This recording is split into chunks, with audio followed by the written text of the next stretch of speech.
Katakanlah kepada orang laki-laki yang beriman, hendaklah mereka menahan pandangannya dan memelihara kemaluannya. Yang demikian itu adalah lebih suci bagi mereka.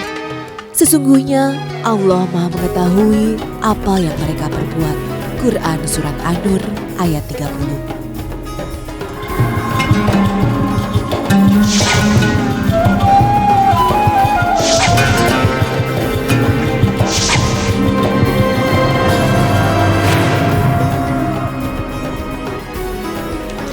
Assalamualaikum warahmatullahi wabarakatuh. Selamat pagi pemirsa Tawakal yang dirahmati Allah Subhanahu wa Ta'ala.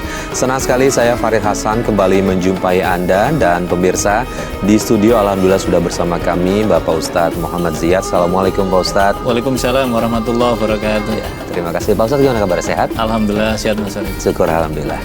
Selain Ustadz Muhammad Ziyad juga sudah hadir bersama kami seorang narasumber bernama Mbak Salma. Assalamualaikum Mbak Salma. Waalaikumsalam. Oke, Mbak Salma, langsung aja nih ya. Mbak Salma datang ke Tawakal ingin bercerita mengenai masalah yang ada di kehidupan Mbak Salma ya. Boleh diceritakan langsung ke kita. Jadi waktu itu saya pacaran sama pacar saya itu dari semenjak saya sekolah. Nah, dari situ saya punya ketertarikan sama pacar saya. Akhirnya kami pacaran sampai kami berhubungan. Sebentar, berhubungan maksudnya? Berhubungan badan. Berhubungan badan, ya Allah. Oke, terus kemudian? Sampai akhirnya di situ saya sempat ketahuan jalan sama teman saya, selingkuhan gitu, ketahuan sama pacar saya. Terus akhirnya dari situ saya dipukulin.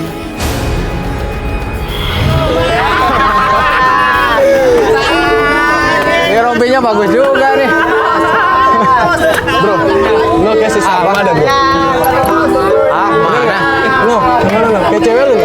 Wah, iya tuh. Ntar pulang. Ya, sabar. Lu jangan emosi dulu. Jangan emosi dulu. Minggir. Stop. Turun. Oh, berarti kamu gini ya di belakang saya? Ini nggak seperti yang kamu lihat. Ah, bohong. Enggak mas, ini cuma teman aja. Aku lihat tadi kamu mesra-mesraan di sana ya? Mas dengerin aku dulu dong, ini cuma teman. Bohong, kamu sini. Enggak mas. Sini. Dasar perempuan kasar. Lu jangan kasar lu sama cewek. Terserah gue, dia cewek gue. Pakai otak. Apa lu? Lu juga ya, berani jalan sama pacar gue ya? Mau lu apa? Berani lu bisa. Udah, semua sama aja. Mau pulang? Pulang. Ayo, pulang. Lo semua sama aja. Minggir lo. Banyak ngomong lo. Oke, Pak Ustadz, ini Mbak Salma kalau menurut saya sudah kelewat dalam membina hubungan pacaran dengan pacarnya. Dia sudah melakukan hubungan suami istri, kemudian ditambah lagi Mbak Salma ini mengkhianati cinta pacarnya Pak Ustadz. Kalau kita buka referensi Al-Quran dan hadis, sesungguhnya nggak ada konsep pacaran, nggak ada. Dalam Islam nggak ada konsep pacaran. Yang ada itu adalah ta'aruf, saling berkenalan. Apa tujuan berkenalan? Tujuannya adalah untuk mengenal karakter masing-masing. Oh ini orang baik, oh ini orang tidak baik, oh ini dari keturunan baik, oh ini dari lingkungan baik, oh ini begini. Saling memunculkan perkenalan itu saja. Tetapi praktek yang sekarang, orang pacaran itu kan tidak sekedar orang mengenal saja, tetapi kan berpegangan tangan, berboncengan, kemudian dan lain-lainnya. Apalagi kasus Mbak Salma tadi tidak sekedar pacaran dalam makna yang tadi dalam rambu-rambu tadi, tapi sudah melampaui batas apa yang itu adalah selainnya dilakukan untuk hubungan suami istri yang ikatan pernikahan. Jadi tentu pacaran yang semacam itu bukan hanya dilarang tetapi sangat diharamkan. Karena sudah melanggar ketentuan. Dan perkenalan pacaran pun sesungguhnya dalam Islam itu ya harus ada masing-masing orang tuanya. Jadi nggak boleh duduk berdua tanpa diketahui. Supaya apa? Supaya yang ketiganya itu adalah setan. Makanya hadis Nabi itu kan menjelaskan la yakhluwannar rajulu bi imra'atin illa ma'adhi mahramin. Tidak dihalalkan orang berdua-duaan di tempat yang sepi maupun ramai tanpa ada mahram di sana. Mahram itu artinya adalah pihak perempuan didampingi oleh keluarganya, pihak laki wah kalau gitu namanya bukan pacaran dong Pak, ini namanya musyawarah ya. Itu tujuannya adalah menjaga tadi supaya kalau berdua, yang ketiga setan masuk, maka ketika setan yang menghasut akan menghasut alam pikiran. Itulah yang kemudian yang terjadi pada Mbak Salma tadi, akhirnya kemudian melakukanlah bujukan setan, akhirnya sampailah pada tindakan yang diharamkan.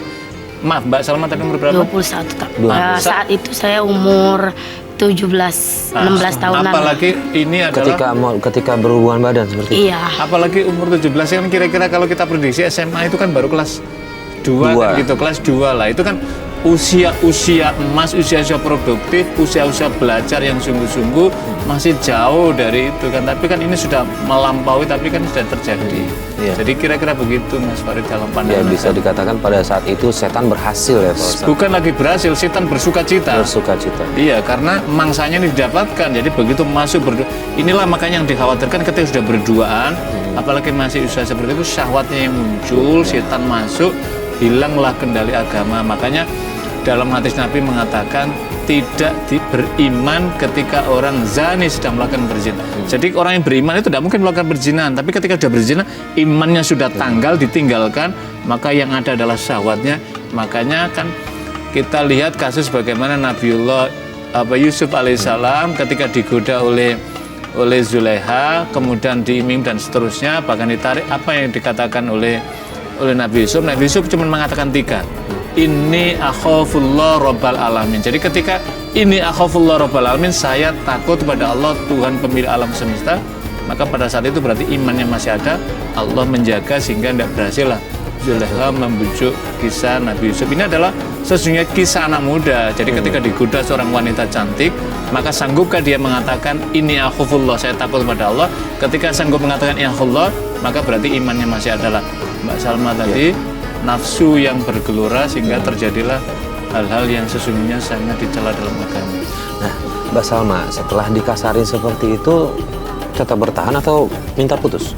Bertahan, karena saat itu saya sedang mengandung anak dia sekitar 3 bulan. 3 bulan. Tapi saat itu dia tahu dia mau tanggung jawab. Dan saat itu ayah sempat nggak setuju, sempat ada keributan juga kan di situ, nggak setuju. Akhirnya saya menikah dan saya ngasihin diri saya ke rumah uaknya. Kenapa tiba-tiba ayahnya setuju? Karena sudah hamil. Iya, karena pikir ya udahlah, mau diapain juga kan udah terjadi. Lalu kemudian setelah menikah gimana kehidupan rumah tangganya Mbak Salma sama suami? Banyak kesedihan Mas dari semua itu. Jadi saat itu saya jual gorengan keliling juga kan, pas lagi hamil gede. Suami saya nggak nafkain di situ. Terus sampai akhirnya anak itu, pokoknya sampai akhirnya suami saya nggak nafkain saya. Saya dipojokin sama keluarganya dia juga kan. Kayak gitu. Saya dibilang katanya saya nggak cari uang, saya nggak disukain sama uangnya kan. Padahal Mbak Salma di situ jual gorengan ya, cari iya, uang. saya keliling, mau gimana lagi Mas. Kemudian tadi keluarganya suami udah terus nyalain Mbak Salma ya. Nah, posisinya gimana nih Pak Ustadz? Mas Farid, mungkin perlu dijelaskan suaminya Mbak Salma ini apakah sama-sama sekolah ataukah sudah bekerja atau apa kan? Bekerja juga nggak suaminya? Bekerja saat itu. Saat itu bekerja. Tapi lagi nggak kerja dia. Pas menikah itu dia tidak sama-sama sekolah. Jadi udah keluar sekolah dia. Oke, berarti dia lebih tua dari... Beda setahun. Beda setahun. Kondisinya memang pernikahannya diawali dari ketidaksetujuan orang tuanya sampai akhirnya setuju merelakan Mbak Salma untuk nikah, kemudian akhirnya tinggal sama uaknya, tapi di situ justru keluarganya nyalahin Mbak Salma nih, Pak Ustadz. Ini kan kalau dalam istilah dunia modern kan married by accident itu kan, karena kecelakaan hubungan antara dua anak muda. Lah, tentu bagi orang tua memang sangat berat Mas Farid ketika menyaksikan anak yang diharapkan anaknya ini kan tumbuh dengan baik. Dan ternyata terjadi di tengah perjalanan sudah hamil muda, maka nggak ada pilihan. Akhirnya kan mau diapain lagi, kan sudah terjadi. Akhirnya kemudian pernikahannya sekali lagi karena keterpaksaan. Tapi ini sekaligus memberikan pelajaran kepada kita, para orang tua, pentingnya selalu memperhatikan kepada anaknya, berkawan dengan siapa, jam kalau jam sekolah sampai jam berapa, kalau keluar setelah sekolah ini apa urusannya, apakah les, kursus atau apa, kalau belum malam belum pulang mesti ditanya di mana dia, apakah dia pergi kursus mengaji atau apa. Kenapa seperti ini? Ini bukan berarti orang tua cerewet kepada anaknya, bukan, tapi menunjukkan kepedulian karena ini menyangkut masa depan anak dan menyangkut masa depan orang tua. Kelak, karena anak ini adalah investasi termahal bagi seorang tua. Kasus Mbak Salma tadi kita beristighfar, Mas Farid, karena di usia yang masih muda kemudian hamil lah, ini kan sudah menjadi persoalan ini, tidak ada kesiapan, maka kemudian ekonominya juga belum sama sekali, akhirnya tadi morat marit kan, akhirnya uzdilah lah mengasingkan diri di tempat uaknya dari pihak suamian, dan kemudian akhirnya lah nggak ada nafkah lahir dari material, ya akhirnya kemudian muncul tadi lah. Ini saya kira kenapa kalau kita merujuk persyaratan Kementerian Agama misalkan, ini bagian juga penting materi ini.